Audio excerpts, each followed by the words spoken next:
Hello, good morning students. आज के video में हम जो पोषण है उसके बारे में चर्चा करेंगे। जैसा कि आप जानते हैं, पोषण को इंग्लिश में न्यूट्रिशन कहते हैं। तो न्यूट्रिशन या पोषण होता क्या है ये पोषण, किसे कहते हैं पोषण को? तो अब देखते हैं पोषण होता क्या है। तो आपको पता है कि हम जानते हैं कि जैसे हमारा शरीर धीरे धीरे ग्रो करता है, वृद्धि होती है, विकास होता है, और जो नई वृद्धि और विकास में नई नई कोशिकाएं बनती हैं, तो कोशिकाओं के अंदर क्या पाया जाता है? जीवद्रव्य पाया जाता है। तो जीवद्रव्य का निर्माण होता है। तो जीवद्रव्य के निर्माण के लिए किसकी आवश्यकता होती है? भोजन की आवश्यकता होती है। वृद्धि और विकास के लिए भी किसकी आवश्यकता होती है? भोजन की आवश्यकता होती है। अगर हमारे शरीर को पर्याप्त मात्रा में भोजन ना मिले तो क्या हो जाता है? बहुत कमजोर हो जाता है शरीर, और हमारे वृद्धि और विकास क्या होता है? रुक जाता है, और हम विभिन्न रोगों से भी क्या हो जाते हैं? ग्रसित हो जाते हैं। तो जो पोषण है वो हमारे लिए क्या है? बहुत ही उपयोगी होता है। जिसका उचित पालन पोषण नहीं होता है उसमें क्या हो जाता है? कुपोषण आदि जैसी समस्याएं उत्पन्न हो जाती हैं। तो हम कहते हैं कि उसका पालन पोषण क्या हुआ? अच्छी तरीके से हुआ, इसलिए वो अच्छा है। तो ये तमाम चीजें आती हैं। तो पोषण क्या है इसको हम देख लेते हैं। यहाँ पर जो जीव द्रव्य है, जीव द्रव्य के निर्माण के लिए और जीवधारियों की वृद्धि एवं विकास के लिए क्या बताया गया है कि जीव द्रव्य के निर्माण के लिए और जीवधारियों की वृद्धि एवं विकास के लिए भोजन की आवश्यकता होती है। देखें, सीधा है आपका कि अगर भोजन नहीं होगा तो क्या नहीं होगी? ना तो जीवद्रव्य का निर्माण होगा और ना ही वृद्धि, ना ही क्या होगी? वृद्धि और विकास होगा। तो वृद्धि और विकास तथा जीवद्रव्य के निर्माण के लिए किसकी आवश्यकता होती है? भोजन की आवश्यकता होती है। तो भोजन की आवश्यकता होती है, तो इसी से कह सकते हैं जीवधारियों द्वारा भोजन का निर्माण या ग्रहण करना अथवा लेना ही क्या है? पोषण होता है। तो क्या है? जो जीवधारी होते हैं, तो कुछ जीवधारी ऐसे हैं जो अपने भोजन का क्या करते हैं? निर्माण कर लेते हैं। लेकिन कुछ जीवधारी होते हैं जो अपने भोजन का निर्माण ना करके वो क्या करते हैं? भोजन को ग्रहण करते हैं अथवा लेते हैं। तो भोजन, जो जीवधारी हैं, भोजन का निर्माण करना अथवा ग्रहण करना ही क्या होता है? पोषण होता है। तो जो पोषण होता है, तो अब पोषण विधि के आधार पर जीवधारियों का वर्गीकरण। तो अब पोषण विधियों के आधार पर कि कौन जीवधारी किस प्रकार से या किस विधि से भोजन को ग्रहण करता है, उसी के आधार पर जीवधारियों का क्या किया गया है? वर्गीकरण किया गया है। और वर्गीकरण होता क्या है? वर्गीकरण का मतलब होता है जीवधारियों को विभिन्न समूहों में बांटने की क्रिया जो होती है वो क्या कहलाती है? वर्गीकरण होती है। तो किस आधार पे हम बांट रहे हैं जीवधारियों को? पोषण विधि के आधार पर उनका क्या कर रहे हैं? बांट रहे हैं, अर्थात वर्गीकरण कर रहे हैं। तो पोषण विधि के आधार पर जीवधारियों को, किनको? जीवधारियों को कितने भागों में बांटा गया? 2 भागों में बांटा गया। ए है स्वपोषी या ऑटोट्रॉप्स, और दूसरा है कौन सा? परपोषी या हेट्रोट्रॉप्स। ये हो जाती हैं 2 प्रकार की। तो स्वपोषी और परपोषी 2 भागों में मुख्य रूप से बांटते हैं। किसके आधार पर? पोषण विधि के आधार पर जीवधारियों को। अब जो स्वपोषी हैं वो होते क्या है? तो स्वपोषी जीवधारी है क्या?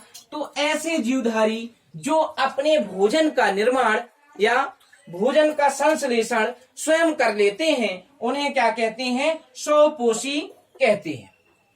समझ गए होंगे कि ऐसे जीवधारी जो अपने भोजन का संश्लेषण या निर्माण स्वयं कर लेते हैं, उन्हें क्या कहते हैं? स्वपोषी जीवधारी कहते हैं। तो अब स्वपोषी जो होते हैं वो भी कितने प्रकार के हैं? 2 प्रकार के होते हैं, क्योंकि वो अपने भोजन का निर्माण कर लेते हैं लेकिन वो भी अलग अलग विधियों से करते हैं। तो ये 2 प्रकार के हो जाते हैं। एक हो जाता है पहला कौन सा, रसायन संश्लेषी, और दूसरा है प्रकाश संश्लेषी। तो पहला कौन सा है, रसायन संश्लेषी। तो रसायन संश्लेषी होते क्या हैं, तो ऐसे जीवधारी जो अपने भोजन का निर्माण विभिन्न रासायनिक क्रियाओं के द्वारा या रासायनिक पदार्थों के ऑक्सीकरण से करते हैं, उन्हें क्या कहते हैं, रसायन संश्लेषी जीवधारी कहते हैं। तो रसायन संश्लेषी जीवधारियों में उदाहरण में कौन सा है, नाइट्रोसोमोनास और नाइट्रोबैक्टर जीवाणु जो हैं, ये क्या होते हैं, रसायन संश्लेषी होते हैं। ये क्या करते हैं, जो अमोनिया है उसका ऑक्सीकरण करके नाइट्रोजन ऑक्साइड बनाते हैं और हाइड्रोजन गैस निकलती है, और उसी के साथ क्या होता है, जल भी निकलता है। तो इससे में क्या होती है, एनर्जी बन जाती है। तो इसी एनर्जी से क्या होता है, ये किसका निर्माण कर लेते हैं, एनर्जी का निर्माण कर लेते हैं, अर्थात अपने भोजन का निर्माण कर लेते हैं। अब आगे आ जाते हैं प्रकाश संश्लेषी। तो प्रकाश संश्लेषी क्या होते हैं, तो ऐसे जीवधारी जो प्रकाश की उपस्थिति में अपने भोजन का निर्माण करते हैं, उन्हें क्या कहते हैं, प्रकाश संश्लेषी कहते हैं। तो सभी हरे पौधे होते हैं जो क्या हैं, प्रकाश संश्लेषी है, क्योंकि हरे पौधे सूर्य की उपस्थिति में अपने भोजन का निर्माण कर लेते हैं। तो कैसे करते हैं, ये वातावरण से क्या करते हैं, कार्बन डाइऑक्साइड को ग्रहण करते हैं और जड़ों के द्वारा जल को अवशोषित करते हैं।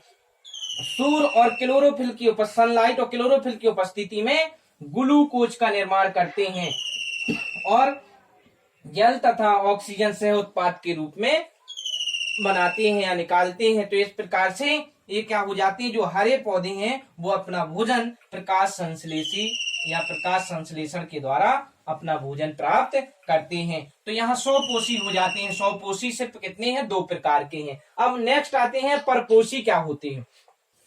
तो 100 पोषी क्या थे, जो अपना भोजन निर्माण कर लेते थे, स्वयं उन्हें 100 पोषी कहते थे। अब परपोषी क्या है, ऐसे जीवधारी जो अपने भोजन का निर्माण स्वयं नहीं कर पाते हैं, बल्कि प्रत्यक्ष या अप्रत्यक्ष रूप से किन पर, 100 पोषी पौधों पर, 100 पोषी जीवधारियों पर निर्भर रहते हैं, उन्हें क्या कहते हैं, परपोषी कहते हैं। या सिंपल सी भाषा में कहें तो ऐसे जीवधारी जो अपने भोजन का निर्माण नहीं कर पाते हैं, दूसरे जीवधारियों से अपना भोजन प्राप्त करते हैं, उन्हें परपोषी जीवधारी कहते हैं।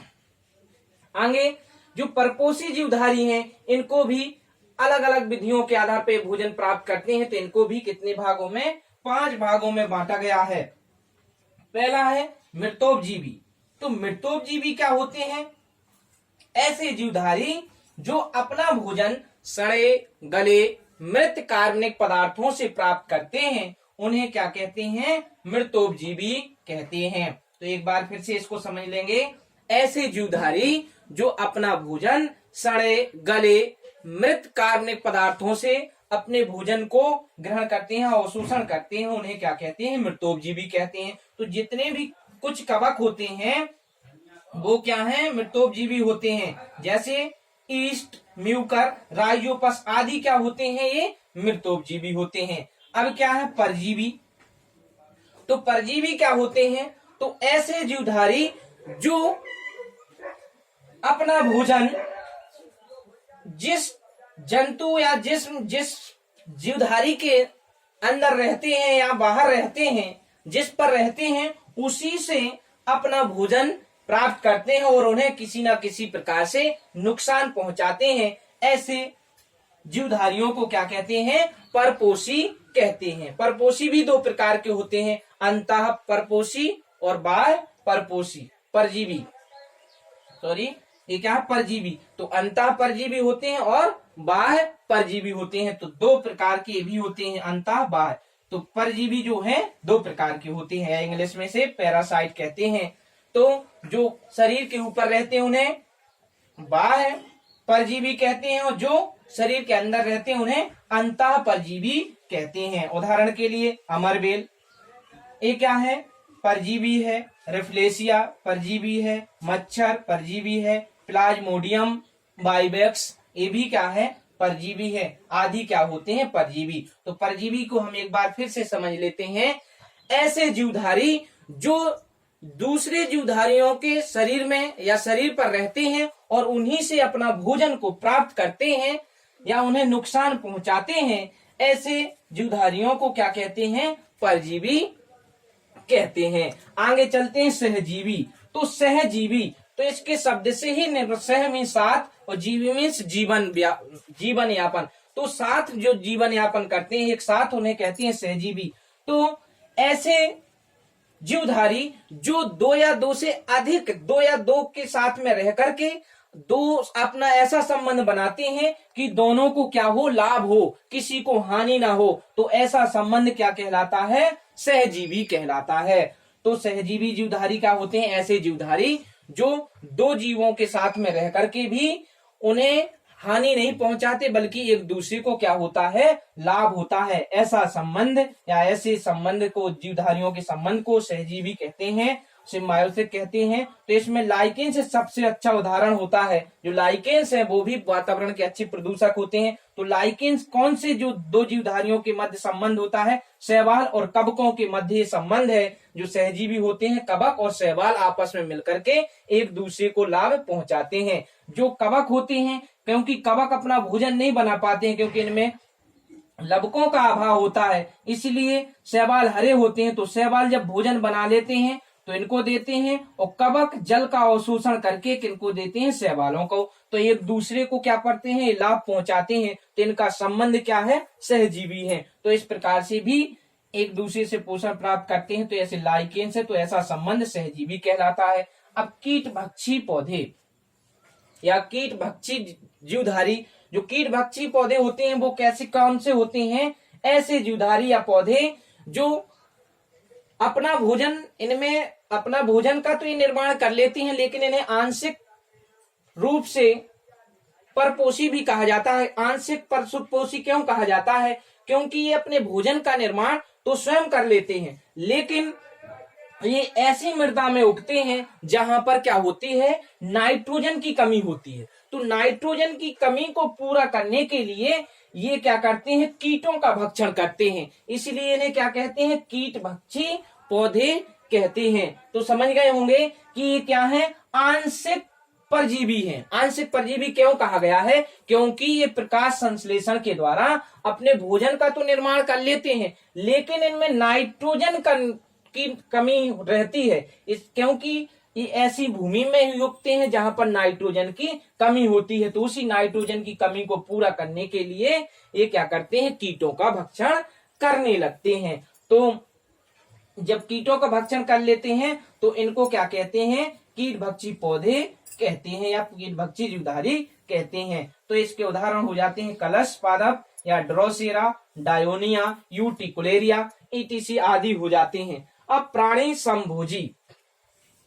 प्राणी संभोजी ऐसे जीवधारी होते हैं, ऐसे जंतु हैं, इनमें जंतु आ जाते हैं अधिकांशतः, क्योंकि ये भोजन क्या करते हैं? मुख के द्वारा या किसी न किसी रूप से, मुख या आदि किसी न किसी रूप से अपने अंदर भोजन को क्या करते हैं? ग्रहण करते हैं। इसलिए ऐसे जीवधारी जो अपने भोजन को ग्रहण करते हैं या प्राप्त करते हैं, तो ये क्या हो जाता है? प्राणी संभोजी हो जाते हैं। ये भोजन को ग्रहण करते हैं तो इनकी ग्रहण करने की होती है, इनकी विभिन्न पोषण होता है इन प्रकार का। तो आज के वीडियो में हम पोषण का जो टॉपिक्स था, जो हमने क्या पढ़े थे, इसके पिछली वीडियो में हमने पढ़ा था जो जैव प्रक्रम। तो जैव प्रक्रम पढ़ने के बाद जो आपका पहला टॉपिक था पोषण, वो आज खत्म हो जाता है। और अब अगला जो जैव प्रक्रम में जो अगली क्रिया होगी उसको नेक्स्ट वीडियो में हम अध्ययन करेंगे। धन्यवाद।